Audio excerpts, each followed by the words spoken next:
सभी पत्रकार बंधुओं को नमस्कार। प्रधानमंत्री की डिग्री का मामला जब से सामने आया है, पूरी की पूरी भारतीय जनता पार्टी बौखला गई है।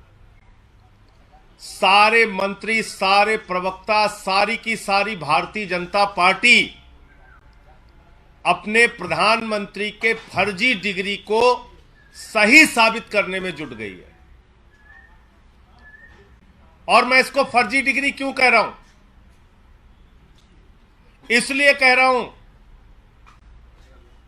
कि प्रधानमंत्री जी ने जो डिग्री सार्वजनिक की है, प्रधानमंत्री जी की जो डिग्री गृह मंत्री अमित शाह जी के द्वारा प्रेस कॉन्फ्रेंस में दिखाई गई है,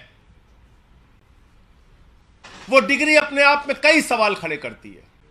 अभी सिलसिलेवार करके मैं आपके सामने बताऊंगा।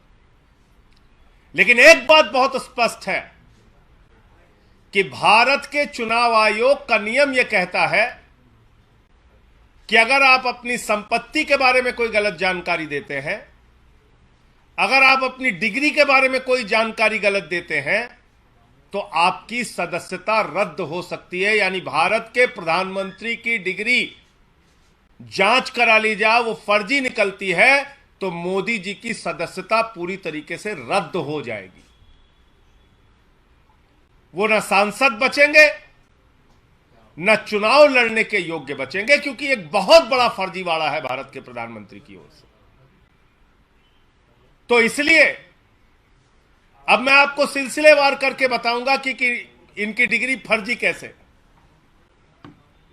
नंबर एक, ये वो डिग्री है जो गृह मंत्री अमित शाह ने प्रेस कॉन्फ्रेंस करके दिखाई थी और कहा था कि प्रधानमंत्री की मास्टर डिग्री ये है।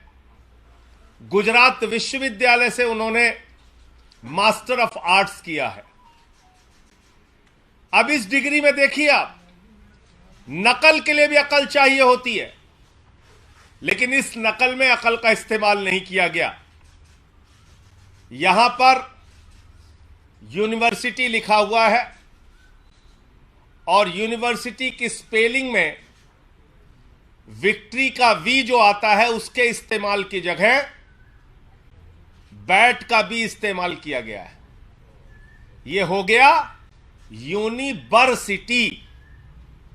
तो हमारे मोदी जी यूनिवर्सिटी से पढ़ाई किए हुए हैं और इसी सर्टिफिकेट में एक जगह और यूनिवर्सिटी लिखा हुआ है, नीचे उसकी अंग्रेजी ठीक लिखी हुई है। यहां बी आ गया, यहां पे विक्ट्री का वी आ गया।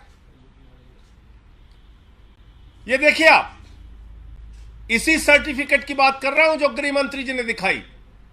दूसरा, मास्टर ऑफ आर्ट्स जिस फॉन्ट के अंदर लिखा गया है, जिस फॉन्ट में, यानी कि जिस लिपि शैली में मास्टर ऑफ आर्ट्स लिखा गया है, इस लिपि शैली की शुरुआत 1992 में हुई है। यह फॉन्ट, यह लिपि शैली, मास्टर ऑफ आर्ट्स जिसमें लिखा गया है, यह लिपि शैली आई है, यह फॉन्ट आया है 1992 में। और प्रधानमंत्री जी का क्या दावा है कि उन्होंने 1983 में ही एमए पास कर लिया था। यह है दूसरा सवाल। अब तीसरा सवाल और सबसे बड़ा सवाल यह है प्रधानमंत्री जी का। मैं स्कूली शिक्षा गांव में किया और जैसा मैडम बता रही थी ना कि अपनी शिक्षा के कारण आदमी आगे नहीं बढ़ता, तो मेरी शिक्षा ही नहीं हुई। तो ये प्रधानमंत्री जी का वक्तव्य है, मेरा नहीं, माफ कीजिएगा। यह किसका वक्तव्य है? भारत के प्रधानमंत्री आदरणीय नरेंद्र मोदी जी का वक्तव्य है, मुख्यमंत्री गुजरात बनने के बाद। आज मेरा सिर्फ एक सवाल है मीडिया के माध्यम से, और भारतीय जनता पार्टी के किसी भी नेता में अगर साहस और हिम्मत है तो जाकर प्रधानमंत्री जी से इस सवाल का जवाब पूछ के बता दीजिए। सवाल क्या है? 79 में और 78 में अगर बैचलर डिग्री दिल्ली विश्वविद्यालय से प्रधानमंत्री ने कर ली, 1983 में मास्टर ऑफ आर्ट्स की डिग्री गुजरात विश्वविद्यालय से कर ली,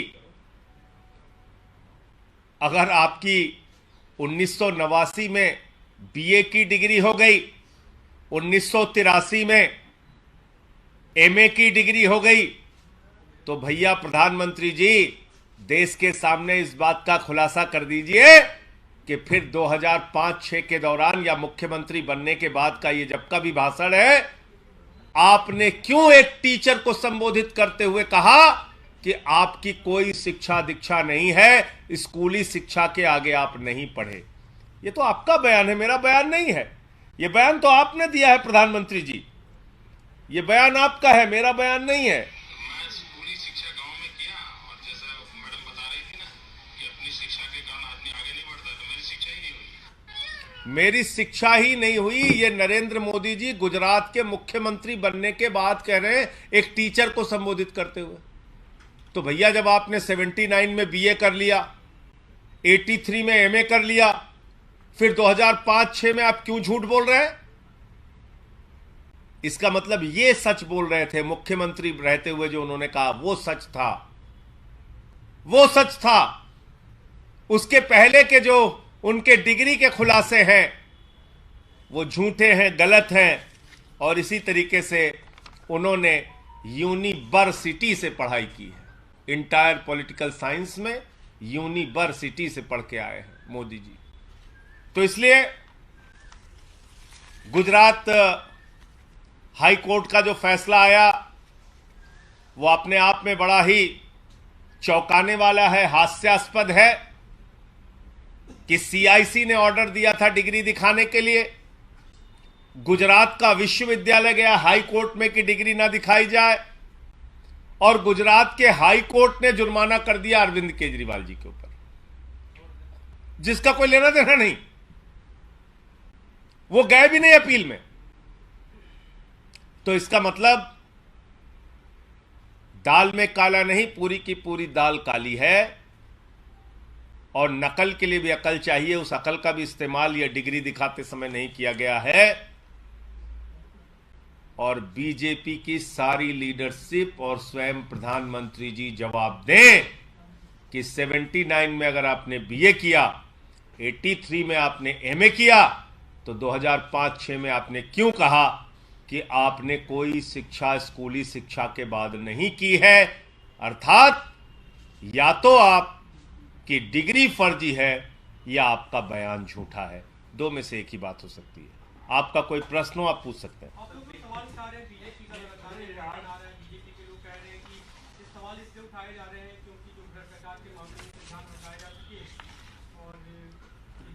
देखिए, भ्रष्टाचार के मामले में क्या बोला जाए? भ्रष्टाचार तो मोदी जी के साथ आसमान में घूम रहा है। इस भ्रष्टाचार का जवाब कौन देगा? यह भ्रष्टाचार जो आसमान में घूम रहा है, अडानी वाला, जिसमें आराम से लेटे हुए मोदी जी कह रहे हैं लूट ले बेटा लूट ले, सारा हिंदुस्तान लूट ले। देखिए आप, ये तस्वीर भूल गए आप? ये अडानी की तस्वीर है। अपनी राजनीतिक सत्ता को बचाने के लिए नरेंद्र मोदी जी ने अडानी के माध्यम से अपनी आर्थिक सत्ता खड़ी की और एक ही व्यक्ति को कोयला दे दिया, गैस दे दिया, बिजली दे दिया, पानी दे दिया, सड़क दे दिया, स्टील दे दिया, सीमेंट दे दिया, सीपोर्ट दे दिया, एयरपोर्ट दे दिया, आकाश से पाताल तक सब कुछ दे दिया, 2.5 लाख करोड़ का कर्जा दे दिया, 86,000 करोड़ का कर्जा माफ कर दिया। और उस अडानी ने क्या किया? 38 फर्जी कंपनियां दुनिया के तमाम देशों में अपने भाई के साथ मिलकर खोली। अकेले एक पते पे 6 कंपनी खोलकर मॉरिशस से 42,000 करोड़ रुपए अडानी की कंपनी में लगाया गया। ऐसे लाखों करोड़ रुपए का घोटाला और भ्रष्टाचार और काला धन अडानी की कंपनी में लगा है, जिसके हवाई जहाज में बैठकर भारत के प्रधानमंत्री घूमते हैं। आज तक इस घोटाले पर जेपीसी क्यों नहीं बनी? सारी की सारी पार्लियामेंट की पार्टियां एक स्वर में मांग कर रही हैं जेपीसी बनाओ, जांच तो कराओ, जांच नहीं कराते, क्योंकि घोटाले में भारत के प्रधानमंत्री और भारत की सरकार सर से पांव तक डूबी हुई है। यह है सच्चाई। और कोई प्रश्न हो आप लोगों का? धन्यवाद। गुजरात हाईकोर्ट के सामने आया जो 2002 के दंगे के जो मामले में जो रेप और मर्डर के आरोपी थे उन 26 लोगों को रिहा कर दिया गया है। आप अभी इस प्रेस कॉन्फ्रेंस में जानकारी दे रहे हैं, मुझे इस पूरे घटना की जानकारी नहीं है, लेकिन मेरा अपना ये मानना है, नफरत की राजनीति, दंगे फसाद की राजनीति, गुंडागर्दी की राजनीति, समाज को तोड़ने की राजनीति इस देश को विखंडित करेगी और ऐसा करने वाले के खिलाफ सख्त से सख्त सजा होनी चाहिए। पश्चिम बंगाल और बिहार में कुछ जगह हिंसा हुई है। उस हिंसा की कुछ तस्वीरें हम लोगों ने देखी। पहली बात तो भगवान श्री राम की मर्यादा के विपरीत, उनका जो जीवन चरित्र था उसके विपरीत जाकर अगर हम रामनवमी के जुलूस में राष्ट्रपिता महात्मा गांधी के हत्यारे गोडसे की फोटो लेके घूमेंगे तो फिर ये बहुत बड़ा सवाल है हमारी व्यवस्था के ऊपर कि आखिर राष्ट्रपिता महात्मा गांधी के हत्यारे की तस्वीर का, गोडसे की तस्वीर का रामनवमी के जुलूस से क्या लेना देना है? क्या प्रभु श्री राम ने यही हमें सिखाया है? यही उनकी मर्यादा, यही उनका आदर्श है? रामचरितमानस से हमें यही शिक्षा मिलती है। जो रामचरितमानस कहता है सब नर करहि परस्पर प्रीति, यानी कि सारे लोग आपस में प्रेम भाव से रहें। तो हम किस ओर बढ़ रहे हैं? क्या संदेश देना चाहते हैं? हिंसा करने वाले हिंदू धर्म के हों या मुसलमान धर्म के, किसी भी धर्म के व्यक्ति हो, किसी भी राज्य की हिंसा हो, उसके खिलाफ सख्त से सख्त कार्रवाई होनी चाहिए। और अभी तो सुप्रीम कोर्ट तक ने कह दिया, नफरत फैलाने वालों के खिलाफ जो लोग कार्रवाई नहीं करते, नफरत की भाषा बोलने वालों के खिलाफ जो कार्रवाई नहीं करती, वो सरकारें नपुंसक सरकार है। ये तो सुप्रीम कोर्ट की टिप्पणी आ गई है। अब तो मोदी जी को और बीजेपी वालों को शर्म करनी चाहिए। नफरत की बुनियाद पे देश आगे नहीं बढ़ेगा, मोहब्बत की बुनियाद पे आगे बढ़ेगा।